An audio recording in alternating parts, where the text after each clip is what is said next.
reporting on the violence from some of those protesters?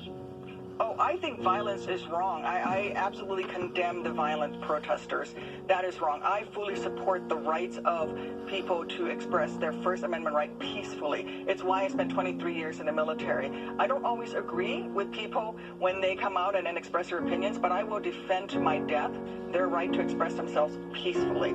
If President Trump truly wants to go after violence in our country, he should call Mitch McConnell right now and ask for a sensible vote on uniform background checks. That is, let's get rid of the gun show loophole.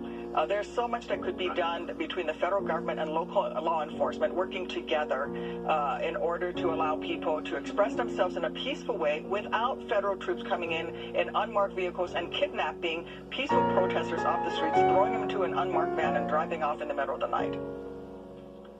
Senator Duckworth, thank you. Thanks for your time. We have to leave you because we want to bring in another vice presidential contender, one potentially in your position. Are you prepared? Would you say that you are prepared to step in and become vice president if they're invited? Should be ready, and I think that I am. When I served as Speaker of the House of the nation of the world's fifth largest economy, managing its worst economic crisis since the Great Depression, served in the emergency room and that life and death experience, the issues that are going on in our country in this particular historical moment around race and the division, the 10 years that I have sat on the Foreign Affairs Committee working primarily in Africa, yes, I would be prepared. I know that as I've read about it, everyone has said, whoever has been in the Oval Office, that you can never be 100% prepared, but absolutely, I do feel that I could do the job. All right, let's now talk about the other thing that's always brought up with running mates and the person at the top of the ticket. You support Medicare for all. Vice President Biden does not. Is he wrong? No, I don't think that the Vice President is wrong at all. What I do believe in is that health care should be a right. I believe that we should be like the rest of the industrial nations and provide health care. But what I believe specifically is that we need to repair the damage that was done and has been done over the last 10 years to the Affordable Care Act. We need to repair the damage. We need to expand that. And then over time, we need to figure as a nation, how do we make health care as a right for everyone? President Trump ignited quite a controversy this past week when he suggested perhaps delaying the election, which, of course, as we've pointed out, he can't do. But part of it was clearly to criticize the idea of mass mail-in voting for this election. Here is the president. This is going to be the greatest election disaster in history. It'll be fixed. It'll be rigged. People ought to get smart. Well, let mail in, but through the mail. By every estimate this year, it's going to be many times that 33 million. Isn't it legitimate to question whether or not the system can handle that? Well, I think that what we have to do is to make sure that people can vote safely. People shouldn't have to risk their lives voting. You know, the state of Oregon has had vote-at-home elections for over the last 20 years. They have perfected a system.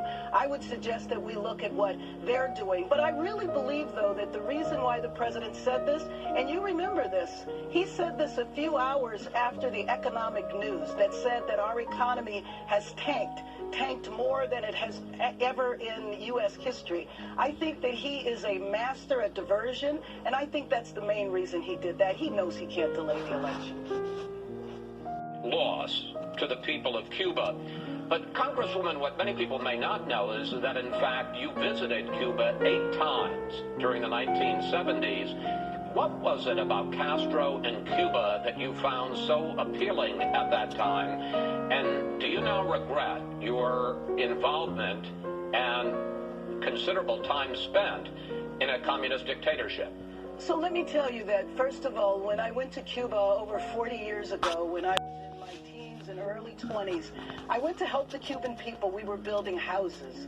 The other reason why I went was to meet and work with Americans from around the country that were involved in a lot of different social issues.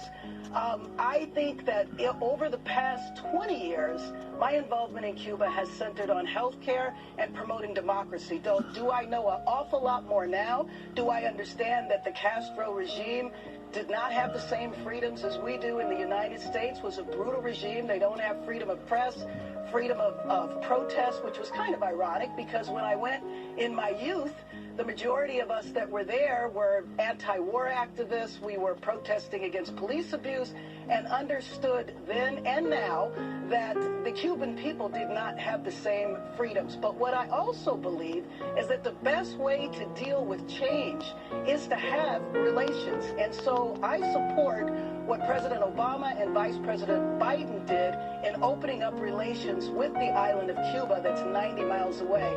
In fact, one time when I went to visit Cuba, I visited a U.S. political prisoner, actually with one of your panelists that's going to be on a little later, down in Brazil. We went and visited Alan Gross. For the last 8 years, I've served on the board of the National Endowment for Democracy, which funds democratic activists on the island of Cuba. So my perspective has definitely developed over time. I am interested in two products that the Cubans have. One to address diabetes, the other to address lung cancer, and I'm hoping that both of those products will be tested and marketed in the United States if they are safe. About the dangers of mail-in voting, that's clear. What is he doing as the president running a national administration to fix it? Well, ultimately, this is the governors at the state level who have to be responsible for their states. There's been a lot of money that's been appropriated to these governors that have already been passed through Congress. Congress should be back in right now, both the House and the Senate, taking care of these unemployment benefits. But I guess they've already decided to go home for their vacation. So Congress can come back and give more. But, Chris, the thing that you're missing is that with 90 days to go before a general election, for states who have never done this universal mail-in voting, it will be a disaster. We've seen the examples, whether it be in Patterson, New Jersey, where you had 20% usage of fraud. We still don't know who won that 12th congressional district in New York. There are 100,000 ballots in California that didn't get counted in the primaries earlier. The fraud and the waste and people being disenfranchised and unable to vote is all around us. We have to stop this, Chris. You can't change some people say it's beforehand. Jason, some people, I'm trying to give you some leeway here, but, you know, I can't let you just make speeches. Some people say that the reason that we've had a failed coronavirus response is because we've left it to the governors and there hasn't been more of a national plan. You seem to be saying what didn't work for coronavirus is what the president is going to do when it comes to mail-in voting.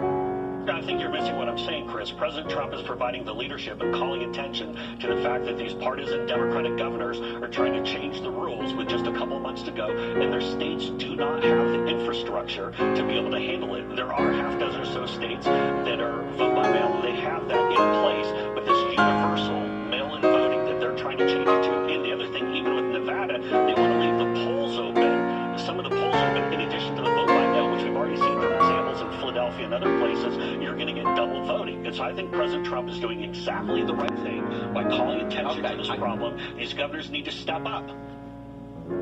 The Senate Republicans are running into a more difficult political situation, given that, you know, frankly, I think everybody agrees that Republicans are behind at this point, that they need to try to get this economy moving again in order to have the type of optimism that would elevate them and the chances of President Trump in the fall. But I do think that this is a situation where Republicans shouldn't be so willing to give up so much in terms of the leftist agenda that the House Democrats have advanced, trying to take advantage of the situation to achieve things that have nothing to do with coronavirus relief or anything else related to that. So, I mean, it is a challenge in this moment, and I do think that you're going to have to see this type of negotiating play out in a typical Washington way, sloppy, not actually connected with what people need, and divorced from the reality that we all face.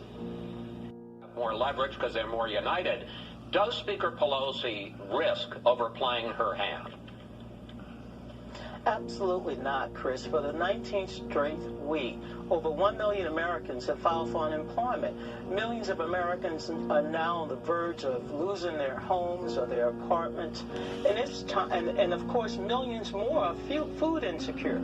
So how do you overplay your hand when there's so much pain, so much uncertainty in the middle of a pandemic? So why not give them a one-week extension, Donna? Donna, why not give them a one-week extension? Chris, they introduced and passed this bill on May 15th. Give the American people an opportunity, not just a one-week extension on the so-called unemployment benefits, which is very important, $600, but also what about the rent? What about the eviction notices? The moratorium needs to be extended as well. We don't want to give the Republicans 1 week and they go back to, filing more judges and go home when the American people are hurting. The American people are hurting, not just Democrats. Every American out there, 30 million, they're hurting. Let me. The degree that the bill is put off and the new stimulus is put off, doesn't that endanger a fragile economy even further? Yeah, I do think it does endanger the economy. I mean, the challenge with the economy now is that as the restart or the reopening of the economy is stalled in some states because of the coronavirus, because of the continuing numbers, it's going to be difficult for this economy to get going, whether we have a stimulus package or not, quite frankly. So I think a lot of what happens with the economy is so closely tied to what happens with coronavirus. Yes, we do need a relief package. Yes, it's got to come soon. But ultimately, the economy is not going to get going until we get this virus better under control in more parts of the country. Well, let's turn to the virus because President Trump complained this week. I was watching the TV earlier. Chris Wallace was on. Someone asked him about why Joe Biden wouldn't take a live interview. He can't. He doesn't know what you're going to ask. If it's not on a teleprompter,